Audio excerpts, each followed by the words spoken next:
Tendo em vista o que viemos construindo no podcast Parentalidade Preta ao longo dessa temporada e das anteriores, sem tirar nem pôr nenhuma abordagem de cada episódio, eu preciso dizer que é uma construção lógica para que chegássemos a esse ponto para falar do maior atravessamento que um homem preto pode passar na vida: a paternidade.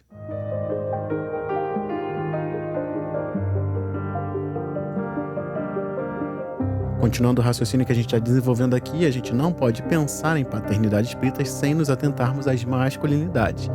Que a essa altura do campeonato, você que escuta Parentalidade Preta já sabe quem necessita, não de um recorte, mas sim de uma visão diferenciada.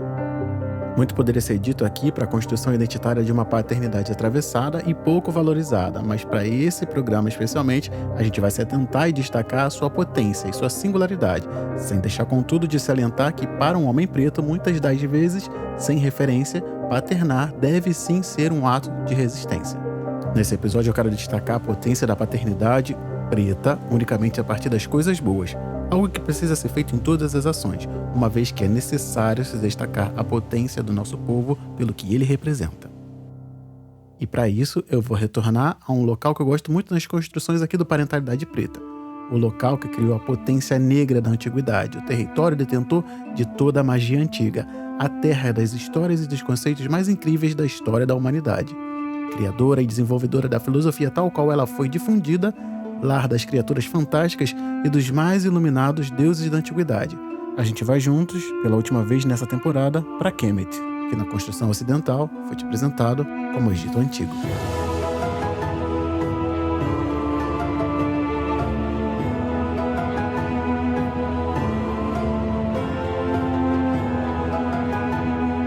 Há muitas e muitas eras, em meio ao caos das águas do rio Nilo, o deus Atum sentiu a pulsação da vida dentro de si, escondido em um pequeno botão de lótus que flutuava sobre as águas turbulentas. Era o início de tudo, o momento em que a criação aguardava para se manifestar. Atum sabia que a sua existência era a chama primordial que traria luz para o mundo, e assim, com um sopro divino, o botão se abriu e a luz emergiu.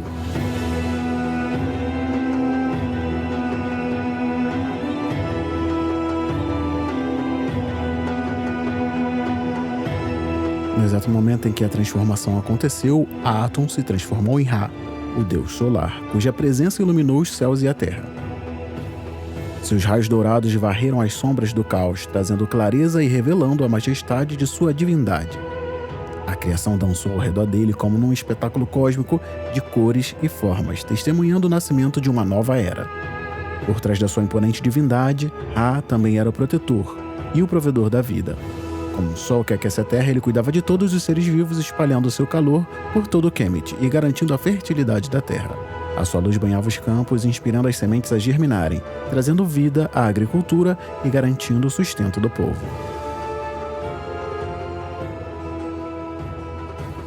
Ra é um deus solar e foi cultuado em todas as dinastias. É a principal divindade quemética, pai de todos os deuses, e é representado como um homem com cabeça de falcão, semelhante a Horus. Em cima da cabeça, ele tem um disco solar. Nas mãos, ele tem o Ankh, o símbolo da vida eterna, sobre o qual nós vamos falar daqui a pouco. Ra criou o primeiro casal de deuses. Ele engoliu o próprio sêmen e vomitou, gerando assim seus filhos divinos, Shu, o deus do ar, e Tefnut, deusa da umidade. Eles eram os deuses andrógenos que deram luz a Geb, o deus da terra, e Nut, a deusa do céu. Na Terra, o faraó era como a encarnação de Ra. Ele assumiu o papel do pai na nação quemética. Ele era o elo entre os deuses e os mortais, governando com justiça e sabedoria. Como um pai amoroso, o faraó protegia o seu povo e velava pelo bem-estar de todos os seus súditos. Seu nome era reverenciado e ao mesmo tempo protegido, pois continha uma parte vital que acompanhava os mortos em sua jornada na vida após a morte. Ra também personificava o espectro da paternidade. Com a criação de Shu e Tefnut, ele personalizou os elementos essenciais para a vida. Esses deuses, em sua dualidade, simbolizavam a união e o equilíbrio necessários para a paternidade responsável. Com o deus do ar e da umidade, Shu e Tefnut representavam as forças complementares da natureza, assim como a presença harmoniosa de um pai e de uma mãe. Dessa união divina nasceram Geb, o deus da terra, e Nut, a deusa do céu. Kebe personificava o aspecto protetor e nutridor, assim como um pai amoroso que sustentava a vida sobre a terra. Enquanto isso, Nut, deusa do céu, representava o olhar compassivo de uma mãe que envolvia seus filhos com o manto do céu estrelado.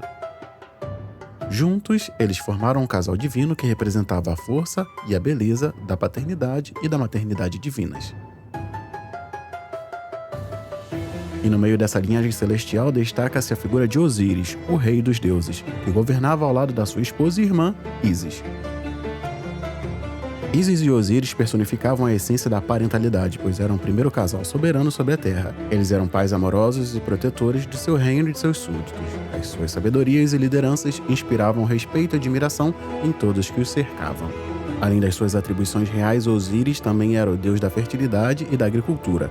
Ele trazia vida à terra, assegurando colheitas abundantes e ensinava aos mortais os segredos da agricultura, mostrando como cuidar e nutrir a terra para o seu bem-estar e para o bem-estar de todos. Vale-se ressaltar que o assentamento de Kemet, às margens do Nilo, se deu por conta da agricultura. Entendeu-se que aquele solo era fértil. Por isso, o culto a Osíris. Essa narrativa foi montada para ressaltar os aspectos da paternidade divina na mitologia quemética, onde Ra, o deus do sol, o faraó, Osíris e outros deuses simbolizavam as diferentes facetas da figura paterna, revelando a importância da sabedoria, do amor e da proteção para um mundo mítico e encantador. O legado da paternidade celestial permitia que as histórias desses deuses, inspirando a compreensão da figura paterna como um símbolo de força, orientação e proteção ao longo das eras. Feita essa construção, queria te convidar para procurar uma narrativa ocidental onde a paternidade não seja associada a uma coisa ruim. Eu estou me referindo à mitologia, então procure em algum mito da mitologia grega uma história que tenha a paternidade com um poder simplesmente enriquecedor. Eu vou te dar até uma dica, escuta lá o Parenta 17 na introdução, a história de Urano, para saber mais ou menos o que eu estou falando. Muitas coisas acontecem nessa cosmovisão ocidental que precisam do sacrifício ou do sofrimento para validar alguma coisa. Nós estamos aqui, principalmente para esse episódio, somente destacando as potências. Esse episódio se dispõe a ser um episódio solar, como exemplo de Ra. E para isso, para essa introdução, a gente só destaca aspectos positivos da paternidade preta. Mas eu não posso sair dessa introdução quemética sem antes falar de um conceito que virou um símbolo, que reforça um conceito muito importante para a construção da parentalidade racializada, tendo Kemet como um paradigma para essa construção. Se você não sabe o que é o Ankh, eu vou tentar descrever ele para você. Imagina uma cruz, aquela como a que crucificou Jesus. Tira a parte de cima e no lugar dessa parte de cima você bota uma elipse. Vai ficar parecendo uma cruz com uma cabeça. Provavelmente agora você reconhece esse símbolo que deve ter visto em algum lugar. Esse é o Ankh, e que se soletra A-N-K-H.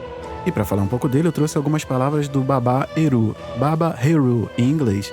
Eu peguei lá no YouTube e vou deixar disponível na descrição desse episódio. É só você rolar o dedo, pega lá, ativa as legendas e acompanha o vídeo inteiro. Como ele é americano, eu vou tentar fazer uma tradução simultânea aqui para falar sobre esse conceito, símbolo, paradigma e ideia geral. Ele diz que esse símbolo sagrado, o Ankh, é o símbolo mais preeminente da alta espiritualidade africana, porque ele honra primeiramente a mãe e o ventre. Nesse momento ele simboliza isso passando a mão pela elipse que fica na parte de cima. Ele honra o pai e aí ele mostra a parte fálica debaixo da cruz. E a síntese, a criança que vem do ventre pela semente do pai. O Ankh também simboliza a água que vem do chão, sobe até as nuvens e desce em forma de chuva, fecundando as sementes e fazendo com que elas saiam do solo, em forma de vegetação. De cima para baixo ele também representa o espírito, a mente e a massa. Então, de qualquer jeito que você olha para o Ankh, ele sempre vai mostrar a contínua reconstituição e a regeneração da vida. No restante do vídeo, ele continua falando como os conceitos do Ankh foram cooptados e como os romanos, quando aderiram ao cristianismo, removeram o símbolo do útero, o que, na minha opinião pessoal, já denota essa remoção da mulher do sagrado, fazendo inclusive com que as religiões que eram politeístas e matriarcais perdessem inclusive a força, porque, afinal de contas, se você remove o útero, você remove a mulher da sacralidade dessa religiosidade. Isso para mim é um plano, mas essa é uma opinião pessoal minha. Fica claro, inclusive, que falar de paternidade sem maternidade, se pensando em uma religião africana, no caso a quemética, é impossível. Um precisa do outro e os dois se complementam, como os mitos e como o Ankh. Mas agora a gente vai para outro lugar na história. Vamos avançar um pouco no tempo em direção a Yorubalândia.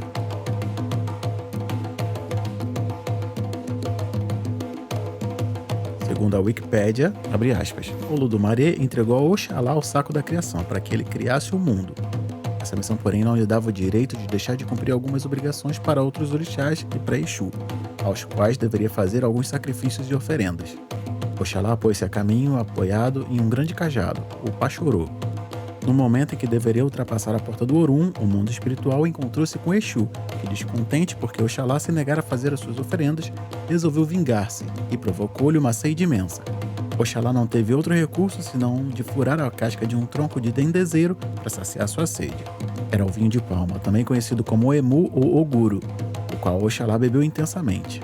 Embriagado, ele não sabia onde estava e caiu adormecido. Apareceu então Oduduá, que, vendo o grande orixá adormecido, roubou-lhe o saco da criação e em seguida foi à procura de Olodumare para mostrar o que achara e contar o estado em que o orixá estava. Olodumare disse, se ele está nesse estado, então vá você, Oduduá, criar o mundo. Oduduá foi e então, em busca da criação, encontrou o universo de água e aí deixou cair do saco o que estava dentro. Era a terra. Formou-se então um montinho que ultrapassou a superfície das águas. Dentro do saco também tinha uma galinha, cujos pés tinham 5 garras. Ela começou a arranhar e a espalhar a terra sobre a superfície da água. Onde ela ciscava, cobria a água e a terra foi ganhando cada vez mais espaço. E isso deu origem à cidade de Ilé-Ifé. Oduduá se estabeleceu junto dos outros orixás e tornou-se assim o rei da terra. Quando Oxalá acordou, não encontrou mais o saco da criação. Despeitado, procurou Olodumare, que por sua vez o proibiu como castigo e a toda a sua família de beber vinho de palma e de usar o azeite de dendê. Mas como consolo, deu-lhe a tarefa de modelar o barro do corpo dos seres humanos, nos quais Olodumare insuflaria a vida. Oxalá, também conhecido como Obatalá, é criador da humanidade na mitologia iorubá e nas religiões do candomblé e da umbanda. Foi o primeiro orixá criado por Olodumare, sendo ele o rei das vestes brancas. Ele é tão poderoso que sua palavra transforma-se imediatamente em realidade. Representa a massa de ar, as águas frias e imóveis no começo do mundo. Controla a formação de novos seres humanos e é o senhor dos vivos e preside o nascimento. Fecha aspas. A relação de Oxalá com a paternidade é muito significativa dentro da mitologia iorubá. Oxalá é considerado o pai de todos os orixás e muitas vezes é chamado de pai de todos. Ele é visto como uma figura paternal e protetora, e sábia, que governa sobre os demais orixás e pela humanidade. Como criador dos seres humanos, Oxalá é associado à paternidade não apenas por ter sido pai dos orixás, mas também como o pai da humanidade. Ele é reconhecido como responsável pela criação e modelagem dos seres humanos, usando elementos como a água e o barro para dar forma às pessoas. Além disso, Oxalá é frequentemente invocado como protetor e provedor, assim como um pai que cuida de seus filhos. Ele é visto como um guia espiritual que ajuda a orientar e aconselhar as pessoas nas suas jornadas. Muitos creem que ele zela pelas famílias e pelas crianças, concedendo bênçãos aos seus devotos. Uma bela conexão com a paternidade está relacionada com a sua história de redenção após as suas falhas na criação da humanidade, ao prometer não beber mais vinho de palma e assumir a proteção dos seres humanos com o defeito que criou. Ele demonstra responsabilidade e cuidado, atributos comuns à figura paterna. Dentro das práticas religiosas relacionadas aos orixás, muitos devotos de Oxalá buscam a sua orientação e apoio em assuntos familiares, como casamentos, nascimentos e criação de filhos. Ele é considerado pai amoroso e generoso, capaz de interceder pelos seus seguidores em momentos de necessidade e dificuldade. Ele deu a palavra ao homem, e durante as suas festas não se fala. Por semanas, tudo é silêncio, pois a palavra é dele.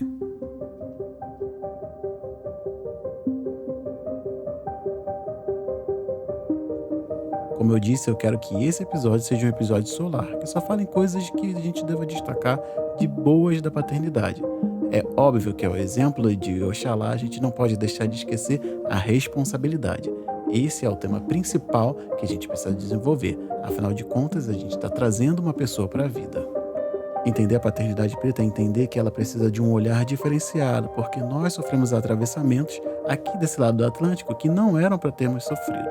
Afinal de contas, que responsabilidade maior teria um homem preto a não ser quebrar ciclos de atravessamentos e violências que foram perpetuadas ao longo de gerações. Violências essas que foram imputadas a nós, homens pretos, para fazer com que nós tivéssemos um padrão diferente e que, dentro da minha opinião, pudéssemos ser exterminados.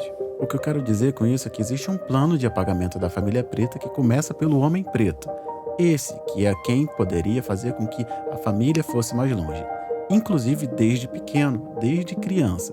A gente está falando desse cuidado com o homem preto já há algumas semanas, mas é muito importante entender que a paternidade ela é um local onde esse cuidado precisa ser um pouco mais intensificado. Não dá mais para passarmos algumas gerações sem referências. Não dá para a gente continuar perpetuando alguns ciclos de violências, mesmo que silenciosos em nós.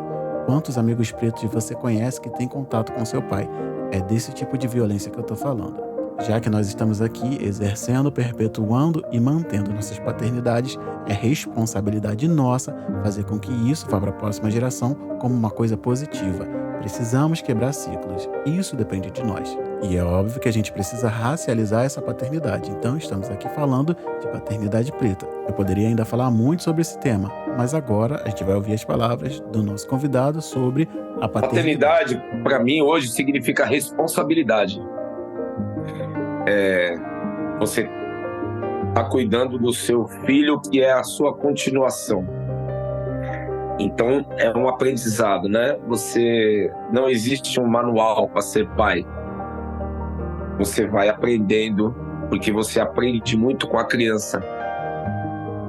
Para mim, ser pai é cuidar da criança e ser amigo também. Quase 50-50. 51% pai e 49% amigo do filho, da criança, homem ou mulher, ou qualquer outro gênero.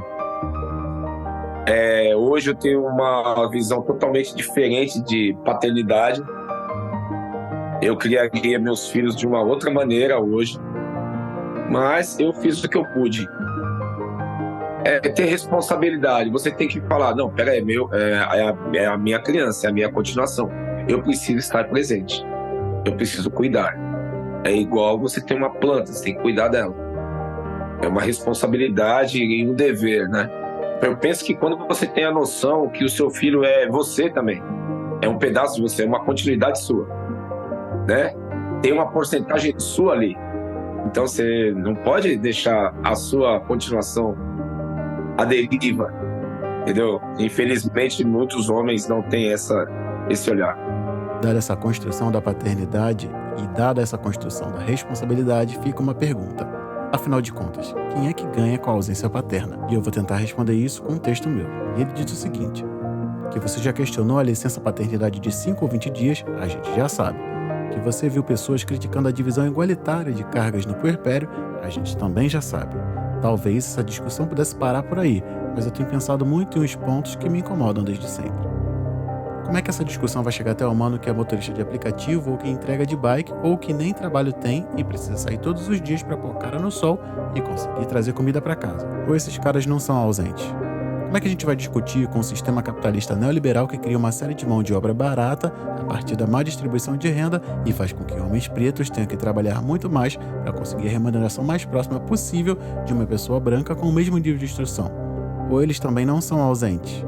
Como é que a gente vai ficar aqui na internet com os nossos celulares na mão julgando as pessoas por um par de curtidas, comentários ou compartilhamentos sabendo que apenas nós, os privilegiados, temos acesso a essa discussão? Cadê as pessoas citadas para a gente poder sentar e conversar sobre a divisão igualitária de cargas? Ou elas também não são ausentes? Falar da ausência paterna, seja física ou no trato com as crias, é um negócio muito lucrativo hoje na internet. Pessoas estão fazendo dinheiro com isso, com essa crítica desmedida à paternidade, sem o S, no singular, como se todos estivessem aqui para ter a condição de discutir isso. Sabe aquele ditado que fala que se você repetir uma mentira muitas vezes, ela pode virar verdade? Pois é, tá chegando a hora que falar de paternidade vai ser falar de ausência, se a gente não mudar isso. O lucro continua para o sistema. Afinal de contas, nada melhor para um sistema do que uma geração sem referências. Esse é um plano.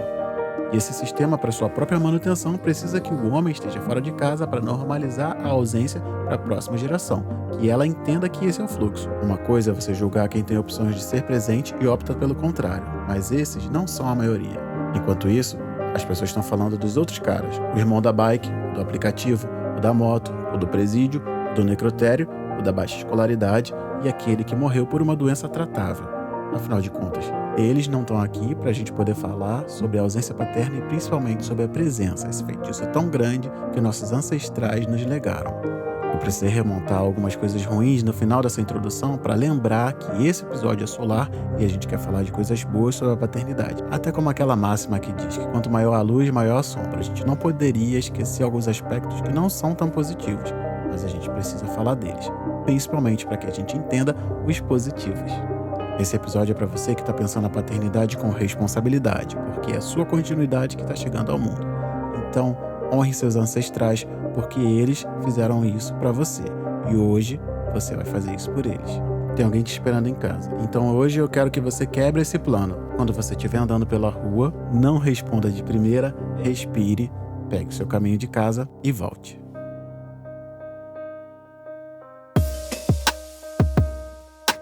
Eu sou Diego, sou pai de Benjamin e Aurora, esposo de Tatiane, que está com as crianças agora para que eu possa produzir esse episódio, e esse é o podcast Parenta. O meu objetivo aqui é segurar na sua mão para que a gente caminhe junto em direção a uma parentalidade preta mais forte, mais potente, que potencialize a nós e as nossas crias. E para isso, a gente vai falar de ancestralidade, pretitude e parentalidades pretas. Esse programa faz parte do universo ainda maior, que se completa e se expande lá no perfil Parentalidade Preta no Instagram. Então, se você tiver alguma coisa daqui que queira levar para lá, é só me procurar, eu estou à disposição. E esse Parenta especial Dia dos Pais vai ser com o Kleber.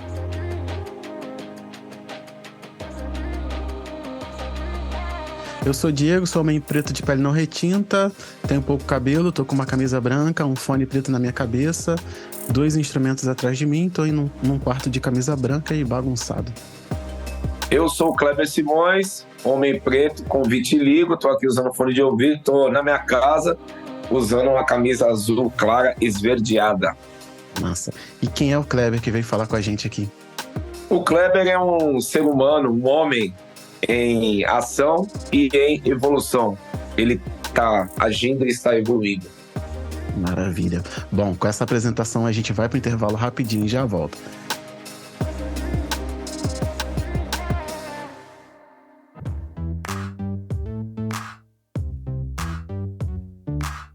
Parenta 23 e para entender a falta que um pai faz, basta você se tornar um.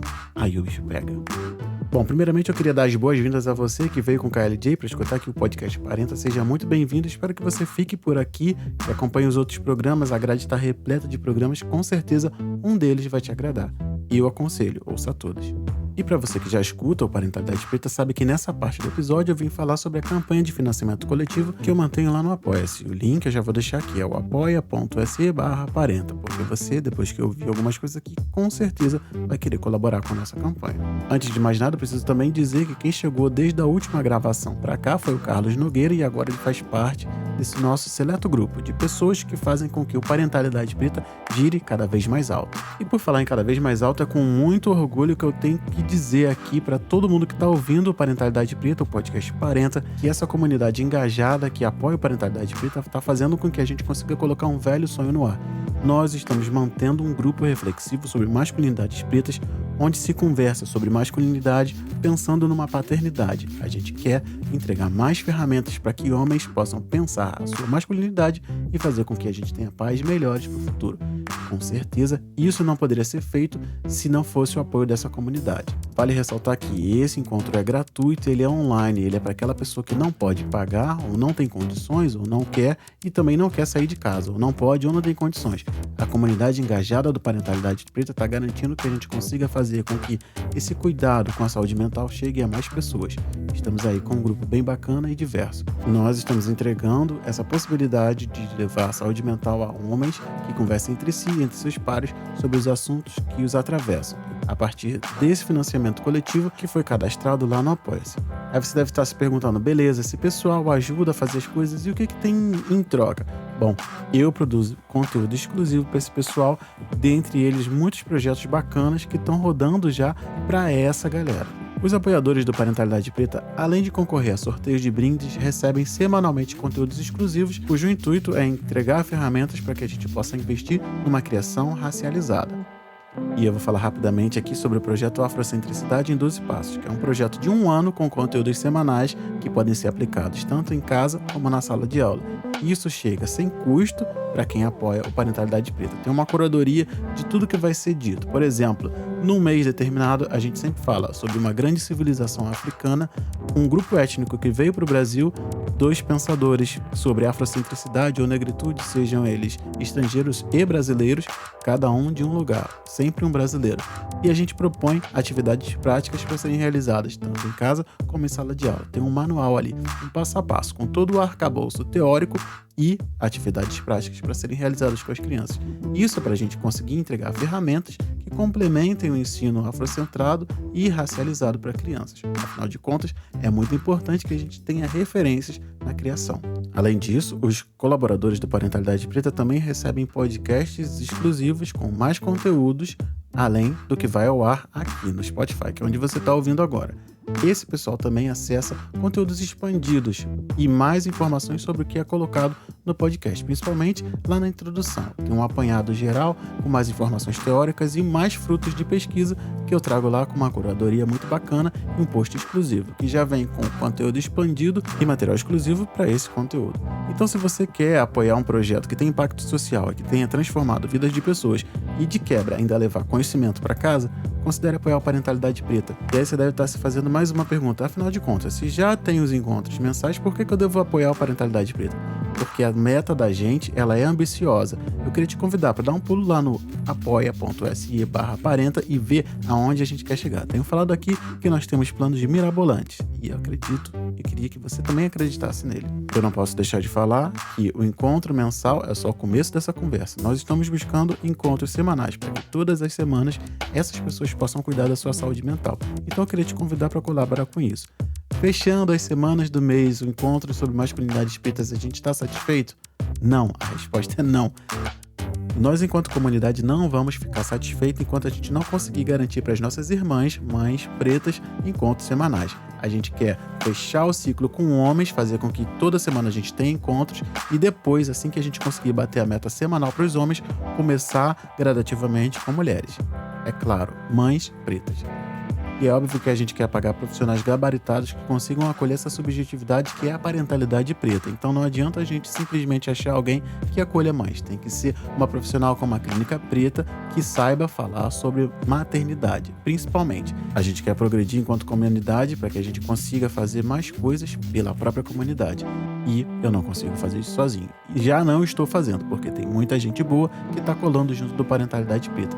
Eu queria te convidar para fazer parte disso tudo, porque a gente tem muito trabalho a fazer, não estamos satisfeitos com um encontro mensal para homens e gostaríamos de fazer com que as narrativas das próximas paternidades sejam mudadas com a saúde mental do nosso povo, que é o mais importante hoje. A gente conseguir estar mentalmente bem para cuidar das nossas crias. E esse trabalho é coletivo, não tem como um fazer sozinho. Por isso que o seu apoio é tão importante. Então considere chegar lá no apoia.se/parenta, porque agora a trilha sonora vai mudar para essa trilha maravilhosa que os meus amigos músicos da Castel cederam aqui para o Parentalidade Preta, fazendo com que as nossas conversas sejam sonorizadas de maneira muito mais bonita e profunda. É importante salientar que o perfil deles você encontra na descrição desse episódio, é só rolar aí. E a gente vai para essa conversa com o Kleber, o KLJ. Bom, então a gente volta agora do nosso intervalo, a gente vai direto para as nossas trocas, e eu queria que você falasse um pouco para mim aqui, pra gente que tá ouvindo, como é que você define que foi a sua paternidade, né? O que você falou até, teria feito algumas coisas diferentes, se você se sentir à vontade, definisse um pouco de como é você enquanto pai, assim. A minha mãe brinca comigo, brinca, né? Ela fala assim, você nasceu no Dia dos Pais, né? Eu nasci no Dia dos Pais. Então é tipo assim, eu tenho o DNA de ser pai, né, cara? Eu nasci pra ser pai. E eu fui pai muito novo. Quando meu primeiro filho nasceu, o DJ Will,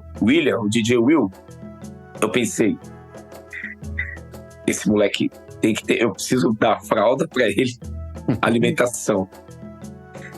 E é o mínimo que eu tenho que fazer é isso. Por isso que eu falei que ser pai é ter responsabilidade, né? Você fala assim, não, peraí, não, é uma continuação sua, você tem que cuidar. Sim, de fato. Então, pra mim, ser pai foi assim, eu fui muito jovem, não tinha experiência e fui adquirindo, né? Eu era muito, qual a palavra? Não é conservador, mas eu era muito exigente com os meus filhos, né? Uhum. E era um pouco controlador também. E isso foi se perdendo com os nascimentos dos netos, com eu ficando mais velho, né? Sim. Mas é aquele tipo de controle que você faz pro bem do seu filho, né? Sim. Mesmo isso não sendo uma coisa boa. Você faz, é um cuidado, faz parte de um cuidado também, entende? É um cuidado também. Sim, sim. Mas hoje eu mudei muito, é outro olhar eu tenho hoje. E é também, assim, muito distinto, né? A gente acha que tá fazendo a coisa certa, às vezes nem tem tanta gente pra trocar e falar, pra saber se tá indo bem ou se tá indo mal, né? E vai fazendo o que vai sentindo também, né? O caminho, você vai abrindo caminho, cara. Você não sabe se ali vai ter entendeu? Se vai ter um buraco, se vai ter um bicho selvagem ali, você vai abrindo, você vai construindo, né? É uma construção. Exatamente, eu adoro essa palavra para falar de paternidade, construção, porque não vem com um modelo pronto, não tem manual, e não tem que ficar seguindo o modelo que às vezes as pessoas criam, que nem condizem com a gente, né? Ainda mais para nós que somos pretos, né? Exatamente. É outra coisa, é outro olhar, é outra coisa. Massa, show de bola, acho que é isso mesmo, cara. Bom, vou para a próxima pergunta. Eu queria que você dissesse um pouco aí se você acha que você foi um pai diferente para cada filho que você teve. Não, esse foi um dos erros. Eu fui um pai igual para todos. E a grande questão, eles não são iguais. Uhum. Todos eles não são iguais. Então o pai funciona hoje eu vendo, o pai funciona meio que como um psicólogo, como um terapeuta. Sim, sim. Tá ligado? Sim. Cada filho é de um jeito. É claro que você vai ensinar os valores, os seus valores, que você acredita ser o certo, ser um exemplo a ser seguido, sim, que deu certo para você. Mas a criação tem que ser diferente, porque eles são diferentes. Sim. Eles têm signos diferentes, têm gêneros diferentes. Sim. Né? Tem personalidades, caráteres diferentes. E eu criei os meus filhos até uma certa idade do mesmo jeito. E depois eu me liguei, porque também eu li livros, vi matérias, vi documentários sobre paternidade. Sim. E eu entendi que não dá para criar os filhos de um jeito só, do mesmo jeito. Simplesmente porque eles não são iguais. É simples, mas até você entender isso... Pô, é uma viagem. Pô, massa, muito legal. Bom saber, vamos te ouvir dizendo isso, cara. Porque é realmente isso, né? A gente já tem essa carência de modelos sem nos colocarmos nesse local de vítima, mas é carência de modelos, não adianta, a gente também fala pouco a respeito disso. Quando a gente está vivendo a paternidade, ainda rola uma segregação, né, de certa maneira, de quem tem filho com quem não tem. Então aquele pessoal que era tua referência até para te lembrar, você não é assim, ou você foi um cara mais divertido, era menos chato e tal, as pessoas meio que dão uma sumida, né? E aí a gente aplica esse modelo a todos os filhos. Não, tá dando certo aqui, será que tá dando certo de fato? Pô, mas legal, fico feliz, muito legal te ouvir dizendo isso, né? Que tem que ter diferença, porque cada pessoa é singular, né? Cada cabeça é um universo, não adianta. Tem filho que, por exemplo, as mulheres sacam, elas entendem o mundo muito mais rápido do que os homens. Eu vejo pelas minhas filhas. Minhas filhas, eu dei o papo, né? Ali, falei, a vida é assim, assim, assim, assim. O mundo é assim, assim, assim. Pá, elas entenderam. Agora, os homens são totalmente diferentes. Os homens têm aquela coisa, um amigo meu fala, né? Um amigo meu mais velho, ele fala, o homem é igual um cachorro vira-lata. Tá ligado? Ele vai pra rua, sai na mão com os outros cachorros, é atropelado, vive sujo, come qualquer comida. Não adianta, você traz ele pra dentro de casa, dá banho nele, dá uma comida boa, ele volta pra rua, faz tudo errado. Então, o homem tem aquela coisa de ser independente, de querer fazer do jeito dele. Uhum.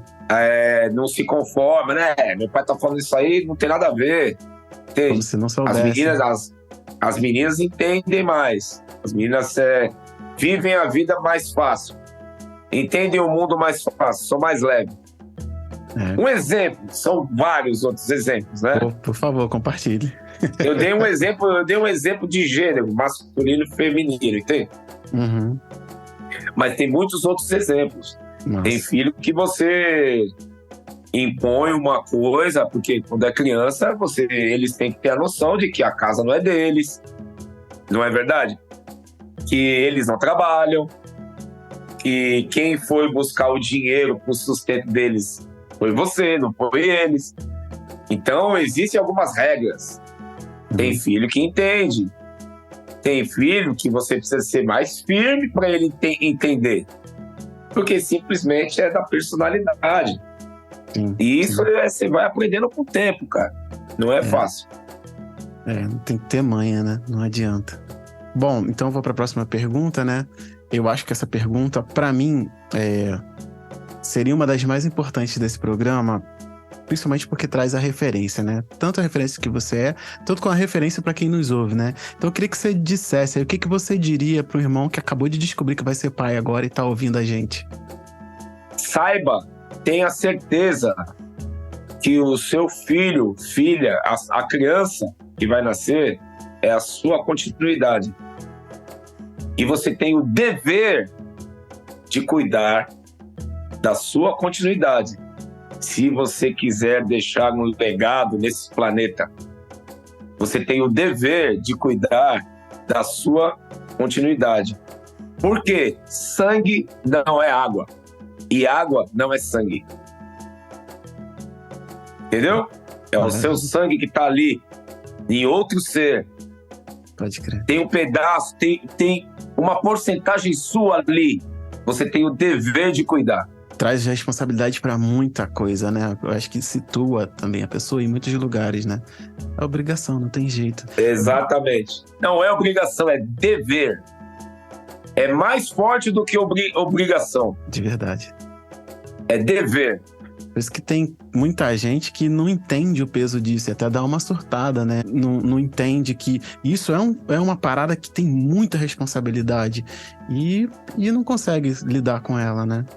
Muitos de nós, homens pretos, não fomos ensinados a ter essa responsabilidade. De fato. Muitos de nós, homens pretos, vêm de famílias desestruturadas, já vêm de paternidade que praticamente não existiu. Sim. Não conheceu o pai abandonou. Isso tem a ver com a escravidão, né? Sim, totalmente. Isso tem a ver. Muitos homens têm vários filhos com várias mulheres e ele não cuida de nenhum deles. Isso é um resquício daquele escravo que ele era o reprodutor. Ele fazia filho em várias escravas para dar continuidade à escravidão, e ele não cuidava disso. É uma coisa ancestral que a escravidão deixou e a gente tem que quebrar isso. Bem, de verdade. De verdade. Até depois disso, né, entender que de verdade a gente precisou estar sempre mais ausente, porque de uma hora para outra a gente não tinha comida, não tinha emprego, não tinha nada, e aí teve que fazer os corres fora também. Não que seja uma desculpa, mas para de repente a gente entender que, pelo menos no Brasil, aqui nesse Brasil onde a gente vive, a paternidade preta ela se criou a partir da ausência, porque a gente também não teve tanta escolha. Esse movimento de escolha ele é recente, né? Não teve exemplo, né? Ninguém ensinou, é foda.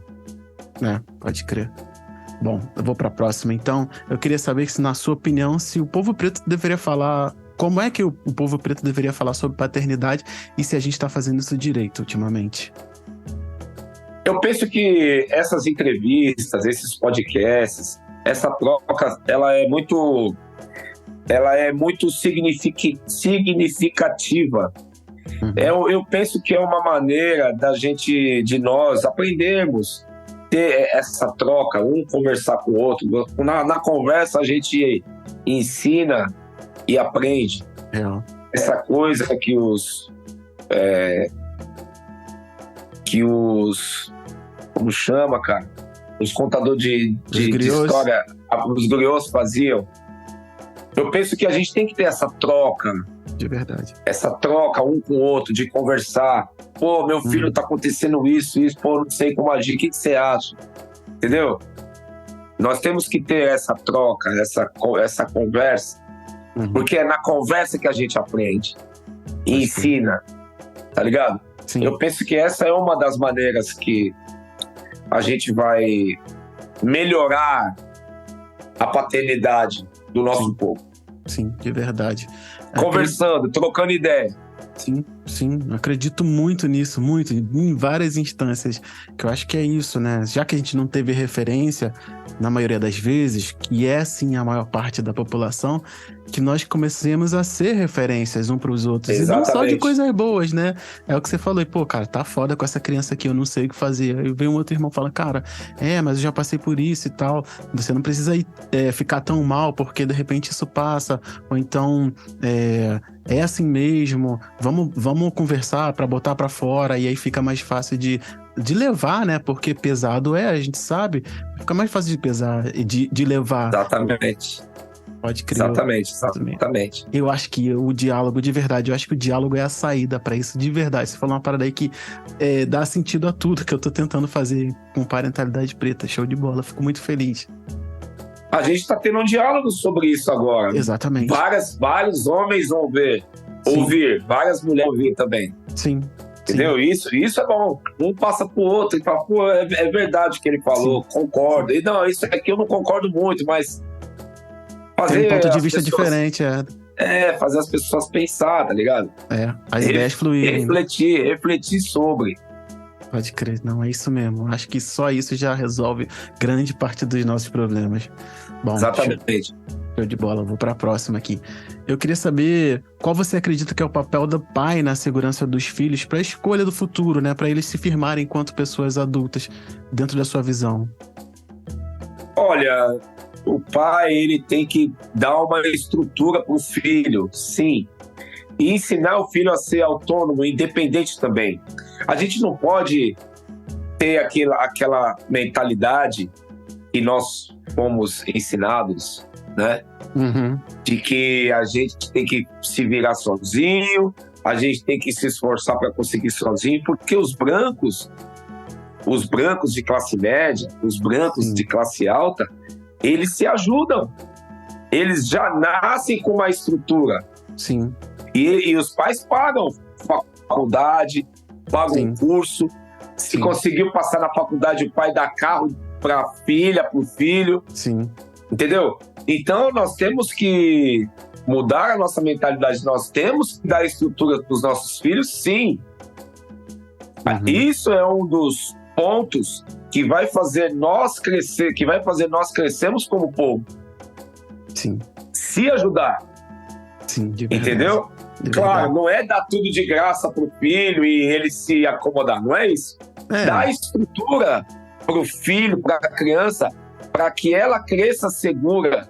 Sim. E que ela cresça com estrutura para justamente aprender a ser independente. Sim. A ser autônomo. Sim. A gente ainda está muito preso naquela mentalidade. Sim. Não vou ajudar meu filho, não. Ele que se vire. E a gente vê que ao longo do tempo, né, se a gente for comparar com a branquitude, principalmente essa questão de bens, né, e de ter essa estrutura que infelizmente passa pelo financeiro, a gente ainda não tá nesse nível, via de regra, administrando os bens da nossa família e tendo já um local propício pra gente desenvolver coisas a partir de uma estabilidade, né? Que eu quero dizer, pô, eu só preciso me preocupar agora em fazer a faculdade. E enquanto muita gente tá no corre que não conseguiu nem pagar o cursinho pré-vestibular, porque não tem condições de competir, às vezes, de igual para igual. Exatamente. A gente dá essa estrutura, fala assim, cara, não existe, pelo menos dentro da minha concepção, de um homem preto chegar, meu filho não vai herdar nada que eu tenho, porque eu não quero que ele tenha moleza. Cara, como é que você vai fazer isso? Os brancos estão fazendo isso aí o tempo todo, por isso que eles ainda estão em vários locais que a gente não chega, sabe? E aí por isso que eles mandam e desmandam. Exatamente. Então a gente tem que quebrar essa mentalidade. Exatamente. com o sentido de manter as suas riquezas. Então o cara já fala, ó, você é herdeiro, então o cara já começa ali. Eu dei até um exemplo esses dias: o cara vai fazer uma faculdade de direito porque o pai dele tem um escritório que precisa manter aquele legado financeiro da família. É o ponto que a gente tá aqui, pô, e não tem como dar condições da pessoa sonhar um futuro, né? Eu penso que isso atravessa muito, né? Exatamente. E também não só a estrutura para o filho estudar, mas o filho pode querer abrir um negócio, um pequeno negócio. Por quê? Por que nós não podemos financiar se Sim. nós tivermos condições? Pode Muitos crer. dos nossos têm a condição, mas não financiam os filhos, não ajudam os filhos. Essa é a mentalidade do escravo. Entendeu? A gente tem que quebrar isso. Pode crer. Entender que só assim a gente consegue, inclusive, melhorar como comunidade, né? Se a gente tem condições, até porque, cá entre nós, né? Esse egoísmo aí também nem é uma coisa nossa, né? Foi imputado a gente. Foi colocado em nós. Essa mentalidade foi colocada em nós e a gente, muitos de nós abraçamos isso. Exatamente, infelizmente. E falar em muito de nós abraçamos isso já tem um gancho para minha próxima pergunta, que ela já pensa um pouco nessa influência, né? Eu vou chamar aqui, porque a crítica que a gente está fazendo nessa temporada ao colonialismo e essa influência eurocêntrica que veio em cima dessas nossas questões, né, subjetivas. Então, a gente não ajuda os nossos porque foi acostumado com a escassez que eles colocaram pra gente, a gente não cria esses locais. E aí eu queria saber de você se você acha que esse processo colonial que a gente sofreu, se o colonialismo de uma forma é algo que atravessa a paternidade, é algo que prejudica a paternidade preta. Eu queria saber se você gostaria de falar um pouco a respeito disso. A gente já meio que falou disso agora. Sim, acabou de falar. Há minutos atrás. E prejudica, sim, faz parte do plano deles de nos mantermos escravos. Real. Isso prejudica. E a gente acabou de falar disso, né? Então, sim, prejudica e vamos quebrar isso. Real. Sair desse esquema a partir de dentro da cabeça, né? Entendendo o que estão colocando pra gente aí, os papéis que estão colocando pra gente performar. Sim, quebrar isso a partir da conversa, das trocas de ideia. Pode crer. Que nós estamos tendo agora. Exatamente. Show de bola. Bom, então a gente vai chegando para a nossa última pergunta agora desse bloco. Eu queria saber de você, nessa altura do campeonato, já com netos, inclusive, se filho é pro mundo. Essa pergunta ninguém nunca me fez. Eu sempre ouvi as pessoas falar: o filho é pro mundo, mas você tem que mandar ele pro mundo com uma estrutura, com uma base. Sim. Porque senão o mundo vai engolir. O mundo engole. O mundo é cruel. Massacra. Em lugares como o país que a gente vive, por exemplo. Em lugares como São Paulo, Rio de Janeiro, é selva de pedra, cara. Pode crer. Se a criança não ir pro mundo com uma base, com uma noção do que é o mundo, vai ser massacrado. Pode crer. E muitos dos nossos vão pro mundo sem saber o que é o mundo. E quando não são massacrados, são acolhidos onde? No crime, no tráfico. E eles acham que ali é o mundo deles. É muito complexo. Filho é pro mundo, mas você tem que deixar ele ir pro mundo com uma estrutura. Ele tem que saber como é o mundo. Principalmente. Eu converso isso com os meus filhos desde pequeno. Eu acho que é importante mesmo, até para entender, né? Se a gente consegue providenciar para que tenha um acolhimento em casa, esse acolhimento não vai faltar na rua, sabe? Muito vem dessa necessidade de pertencimento que a gente tem que dar em casa, não adianta. Como eu tava falando daquela responsabilidade que a gente tem, né? Uma delas né? Se você sabe que você se sente acolhido em casa, por que você vai procurar outros acolhimentos que não são benéficos para você na rua, né? Então, acho que complementando e também respondendo essa sua pergunta, é pro mundo sim, mas principalmente saber que pode voltar, né? Porque a gente tá aqui para garantir, né, essa segurança. E se não tiver essa orientação, esse afeto em casa, esse entendimento em casa, ele vai buscar lá no mundo. Pode crer. E nem sempre ele vai encontrar uma boa orientação. Sim, de verdade. Ainda mais com a sociedade, com tantas coisas que ainda, falando novamente, né, que estão sendo imputadas a gente, né, uma violência que colocaram na gente e outras coisas que vieram colocando na gente, né, pode parecer que é assim, que o mundo é isso. Ainda mais sendo preto. Porra, aí... Eu falo pros meus filhos, nós estamos no território inimigo. Sempre. Eles não gostam de nós, então você já tem que sair na rua sabendo disso. Já sai na rua sabendo disso. Não seja ingênuo. Sim, não seja ingênuo. Acho que é isso, né? É isso mesmo.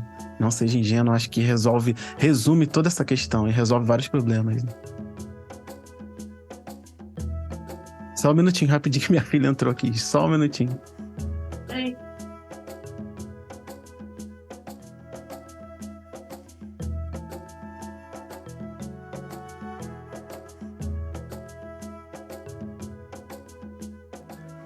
Show de bola, tava na hora de dormir aqui, ela veio dar um tchau e já foi. Bom, a gente vai pro intervalo agora e já volta.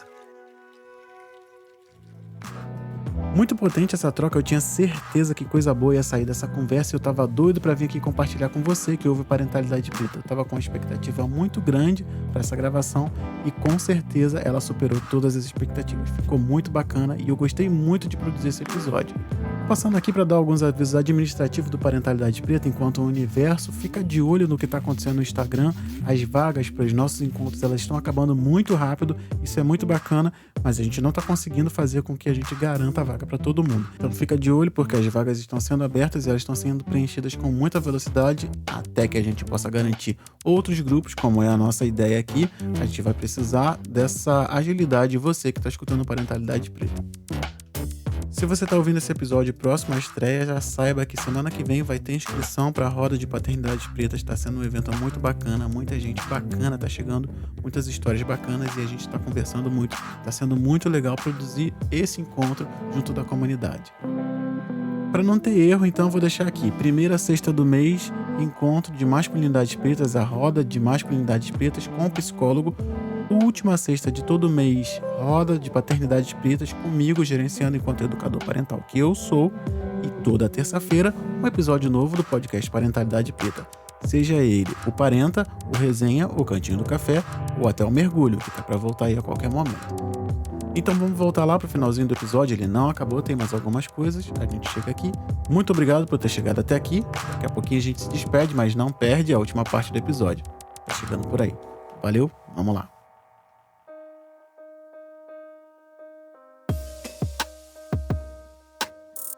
Agora a gente volta do intervalo, vamos aqui para a parte final, a gente ainda tem mais um pouquinho de troca. Eu queria saber de você, Kleber, que conselho que você dá para pais e mães que estão criando crianças pretas à luz dessa troca que a gente teve até agora? É uma opinião muito pessoal e controversa. Às vezes até uma opinião até agressiva, mas eu vou falar o que eu penso. Sim. Ensine para os seus filhos que antes de querer ser aceito, antes de querer socializar na sociedade que é dos brancos, socialize primeiro entre os nossos. Verdade. Tente sempre participar e socializar com os pretos. Real. O mundo tá aí, a gente tá no Brasil. O Brasil é essa bagunça, é essa mistura. Entendeu? Não tem como a gente não socializar com os brancos. Não tem como. Tá todo mundo misturado mesmo, não tem jeito. Mas antes de querer se socializar na sociedade que tá aí, que foi feita para os brancos, pode crer. Aprenda isso e socialize primeiro entre a sua gente. E aí você vai ter a sua turma. Você vai ter o seu bloco. Você não vai ser aquela pessoa sozinha andando no meio dos brancos, querendo ser aceito no meio deles. Uhum. Você já tem uma turma que você aceita. Não, e pode que eu tava falando disso esses dias, né? E a gente poder relaxar entre os nossos também, tá no local que tem os nossos e a gente poder relaxar, né? Sempre que possível, fazer tudo entre nós. Sempre que possível. Vai ter uma hora que não dá. Entendeu? E ensinar para os filhos a ter autoestima e respeito entre nós. E conhecer a história da África. A história dos reinos. A grande história de Kemet, que hoje é chamado de Egito. Mostrar que no passado nós fomos muito foda. Que todo mundo, todo conhecimento de matemática, de história, de sociologia foram aprendidos com os nossos. Sim. Lá na África, em Kemet. Ensinar isso, porque a escola não ensina. A escola não ensina, a televisão não ensina, os livros não ensinam, as músicas não ensinam. Pode crer. Isso é um dever que nós temos de ter como pais. Mostrar que nós somos grandiosos. Entendeu? Que não é à toa que nós somos perseguidos. Nós somos grandiosos em tudo. Exatamente. Então, você vê um monte de coisa que eu falei. Sim. A gente tem que ensinar a autoestima para os filhos, ensinar história, porque a história você se localiza no mundo. Quando você conhece a sua história do seu povo, você entende o mundo hoje. Sim, sim. Cara, isso que é importante demais, isso. Eu nem quero falar por cima, porque essa mensagem é muito importante mesmo, para tudo que a gente tá fazendo aqui. Show. E eu queria saber de você, que conselho que você dá para crianças pretas dentro desse raciocínio que a gente tá. A criança preta obedeçam e respeitem os pais. É um clichê. E tentem ser amigos do papai e da mamãe. Nossa. Tem que ser amigo, trocar ideia com o pai. Eu acho, o que é isso, pai? Mãe, tá acontecendo isso, o que a senhora acha disso? Entendeu? Sim. Respeitar a mãe, o pai e socializar, ser amigo, tentar ser amigo do pai e da mãe. É a melhor coisa que tem. Verdade, essa amizade aí leva muito longe. Pô, nem fala. Bom, é uma base muito sólida, é um pilar muito sólido. Com certeza. Bom, então a gente chega no final. Queria saber se você quer deixar mais alguma mensagem, né? Esse programa tá indo ao ar aqui na iminência do Dia dos Pais. Então, se quiser deixar alguma mensagem, que não seja também só para pais, mas principalmente pro povo preto que tá te ouvindo agora dentro dessa troca. Eu quero agradecer ao convite. Eu adoro ser pai, ser avô. Confesso que não tenho muito tempo mais para isso. Estou pensando, quero ficar mais na minha casa, tranquilo. Os filhos já estão grandes, eles já têm uma base, mas é muito bom poder criar os filhos e ver eles brilhando no mundo, ver eles se virando no mundo e estar sempre na contenção. Não tem jeito, você vai estar sempre na contenção ali. Você vai estar sempre atento para alguma coisa, alguma emergência. Sim. Isso é ser pai, não é deixar os filhos, criar os filhos até a fase adulta e depois abandonar. Não é isso, você vai estar sempre ali presente de uma forma ou de outra, entendeu? Pode crer. Essa é a grande magia assim, de ser pai. Você vai estar sempre ali, ó, sempre observando, sempre na contenção. Maravilha. Pô, obrigado, Kleber. Queria te agradecer. A gente tá chegando no final agora. Bom, queria te agradecer de verdade por ter trocado essa ideia, né? Trazer mais uma referência para as pessoas que escutam a gente, né? A gente tá aqui colecionando histórias, trazendo referências de pessoas de várias áreas, falando sobre temas diversos. Como eu não podia deixar em agosto, eu tinha que falar sobre paternidade. Ia ser uma vergonha se eu não falasse. E queria agradecer também você ter aceitado esse convite, tendo vindo aqui de bom grado e trocando essa ideia tão maneira. E é isso, cara. Valeu mesmo. Obrigadão. Eu que agradeço aí. Obrigado. E a gente vai se falando aí também. Show de bola. Sucesso aí. Sucesso aí no seu podcast aí, no seu trabalho aí, valeu? Bom, então a gente chega agora ao final de mais um episódio do podcast Parenta, aqui na grade do Parentalidade Preta. Um episódio muito bacana, muito importante aqui para a construção, porque a gente trabalha o ano inteiro para chegar em agosto e a gente ter ferramentas bacanas para entregar para os nossos irmãos falando sobre paternidade. E o episódio de hoje é muito especial porque tem um exemplo muito bacana disso. Chegando aqui no finalzinho, eu queria te pedir mais um favor, um singelo favor. Manda esse episódio para 5 pessoas que você acha que vão ser impactadas por ele. E isso eu tenho certeza que vai ajudar demais a iniciativa que é o Parentalidade Preta e o projeto do podcast. Não tenho que pague a sua curadoria. Quando você diz para uma pessoa, ouvi e lembrei de você, automaticamente ela vai querer ouvir e você ainda colabora com a difusão do Parentalidade Preta. Esse programa só foi possível graças à minha esposa Tatiane, que segurou a onda com as crianças para que eu pudesse pesquisar, roteirizar, entrevistar a pessoa que veio falar conosco, criar a introdução, redigir, gravar, editar e juntar tudo aqui nesse programa, produzir, divulgar e fazer com que ele chegasse aos teus ouvidos. Sem o apoio do Cantinho do Café, esse projeto não seria mais possível e sem a sua audiência, ele não faria sentido. Então, muito obrigado e até a próxima.